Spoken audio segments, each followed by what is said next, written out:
Olá, sejam muito bem-vindos ao Biblioteca Destilada. Hoje, a gente vai destrancar as portas de uma mansão aparentemente perfeita para descobrir os segredos terríveis que ela esconde. Vamos mergulhar em A Empregada, o thriller psicológico de Frida McFadden, que virou um fenômeno. E para começar, já lanço a pergunta que é o coração pulsante dessa história. Até onde uma pessoa é capaz de ir para se libertar de uma prisão que mais ninguém consegue enxergar? Essa é a questão que vai definir o destino de todo mundo nesse livro. Então se preparem, porque a verdade que está por trás da porta daquele sótão é muito, mas muito mais sombria e complexa do que parece. O que a gente vai revelar aqui é um plano arquitetado nos mínimos detalhes de arrepiar. Para a gente conseguir destilar a essência desse livro incrível, nossa jornada vai ter 6 paradas. Primeiro, vamos conhecer a mente por trás do caos. Depois, entrar na casa dos Winchester pelos olhos da Millie. Aí a gente vira tudo de cabeça para baixo, com a perspectiva da Nina. Desvenda o plano genial dela, questiona os limites entre justiça e vingança e, no final, traz tudo isso para uma reflexão prática.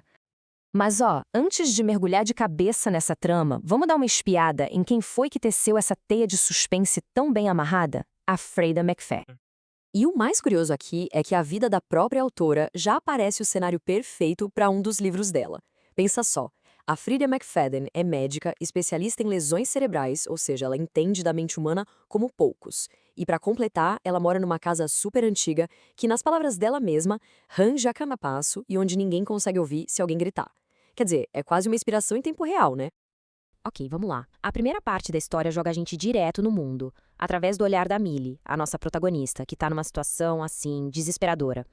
A gente conhece a Millie no fundo do poço. Sério, demitida, despejada, o lar dela agora é o banco de trás de um carro velho. Ela não está procurando um emprego, ela precisa de um verdadeiro milagre para escapar dessa situação e principalmente de um passado que ela faz de tudo para esconder. E aí, do nada, esse milagre parece acontecer. Um emprego de doméstica numa casa de cinema com um salário que parece até mentira.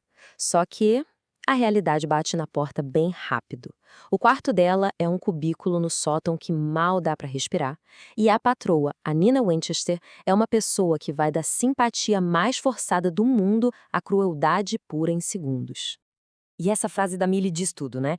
Ela tá tão por baixo, tão acostumada a levar não, que um quarto horrível não é um problema, é um sinal de esperança. A imperfeição daquela vaga era a única coisa que fazia ela parecer real, alcançável. É triste, mas é genial. A dinâmica da família que a Millie encontra é, pra dizer o mínimo, bizarra. A Nina é a vilã óbvia, né? A megera da história. Já o Andrew, o marido, é o oposto. O príncipe encantado, super atencioso que parece sofrer tanto quanto a Millie com os surtos da esposa. E ainda tem a Cecília, a filha, que é descrita basicamente como um fantasminha silencioso e bem intimidador. A humilhação é a principal ferramenta da Nina. Ela faz questão de tratar a Millie não como uma pessoa, mas como um objeto. E essa fala, dita com a Millie logo ali do lado, ouvindo tudo, resume o tipo de abuso diário que ela sofria. E a Nina, sempre com um sorriso no rosto. E é bem aí, no momento em que a gente acha que entendeu todas as peças do jogo, Millie, a coitadinha, Nina, a bruxa, Andrew, o salvador, que a autora simplesmente vira o tabuleiro e deixa a gente sem ar. E se tudo que a gente viu até agora estiver completamente errado? Então, respira fundo, porque agora vem a reviravolta que muda absolutamente tudo. A gente vai revisitar a mesma história, só que agora pelos olhos da mulher que a gente aprendeu a odiar, a própria Nina Winchester. Lembra do marido dos sonhos, o cara charmoso e compreensivo? Pois é, era tudo fachada. O Andrew não é o herói da história. Ele é um monstro. Um mestre da manipulação que construiu uma prisão invisível ao redor da Nina. A tal loucura da Nina nunca foi real. Era uma performance forçada, sabe? O resultado de uma campanha de abuso metódica e cruel. Ele isolou ela, convenceu todo mundo de que ela estava delirando e chegou ao ponto de forjar uma tentativa de suicídio só para internar a esposa. Aquele sótão não era só um quarto, era a cela de uma prisão particular. Ou seja, o ponto crucial é esse.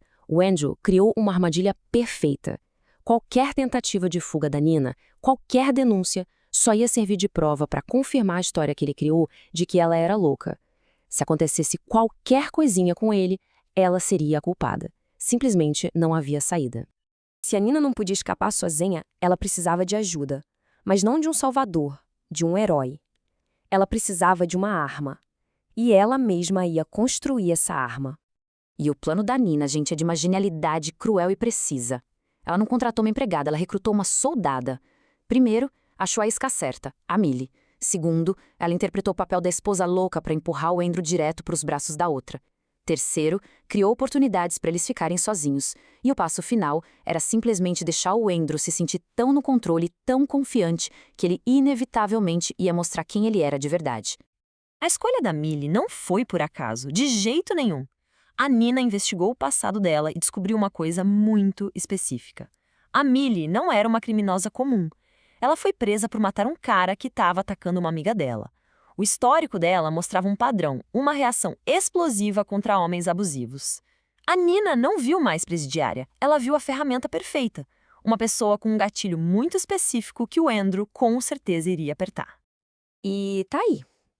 Essa frase resume toda a genialidade, a frieza e a complexidade moral do plano. Ela não estava procurando ajuda para fugir. Ela estava procurando uma executora. A Millie não era uma cúmplice. Era uma arma sendo apontada para o alvo, sem nem saber que o gatilho já estava sendo puxado.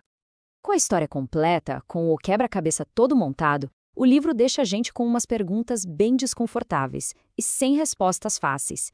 E é aqui que a história vai muito além de um simples suspense. O que a Nina fez foi justiça ou foi vingança? Ela se salvou, é verdade, mas para isso ela usou a vida de outra mulher, transformando a Millie numa assassina. Será que isso pode ser visto como um ato de empoderamento ou é só uma forma de continuar o ciclo de violência? O livro não dá a resposta pronta, não. Ele explora aquela zona cinzenta onde a sobrevivência e a moralidade batem de frente. Bom, a história da Nina e da Millie é extrema. Claro, mas o poder desse livro está na metáfora central dele, uma metáfora que pode sim ser aplicada nas nossas próprias vidas. Esse sótão pode ser qualquer situação que aprisiona a gente, sabe? Não precisa ser um lugar físico. Pode ser aquele emprego que suga sua alma, um relacionamento que te diminui, ou até um padrão de pensamento que vive te sabotando. É aquele lugar em que a porta parece que está trancada por fora e a chave sumiu. E esse exercício não é sobre achar soluções drásticas, não. É sobre começar um movimento. O primeiro passo é o mais difícil, reconhecer e dar um nome para esse sótão. O segundo é encontrar a chave, que quase sempre é uma verdade que a gente está evitando encarar. E o terceiro, o mais importante, é dar um passo minúsculo. Não é sobre arrombar a porta de uma vez, é sobre começar a procurar pela chave. A reflexão é super poderosa, mas a ação é o que transforma. Então fica a pergunta para a gente pensar. Qual seria o primeiro, menor e mais simples passo para começar a sair de um sótão pessoal? Quem quiser pode compartilhar a reflexão nos comentários. A jornada de cada um é única, mas o ato de dar o primeiro passo é universal. Ufa, se essa análise já deixou o coração acelerado, imagina a experiência de ler o livro completo. A leitura é mais do que recomendada. E para mais destilações como essa, não se esquece de se inscrever aqui no canal. A gente se vê na próxima história.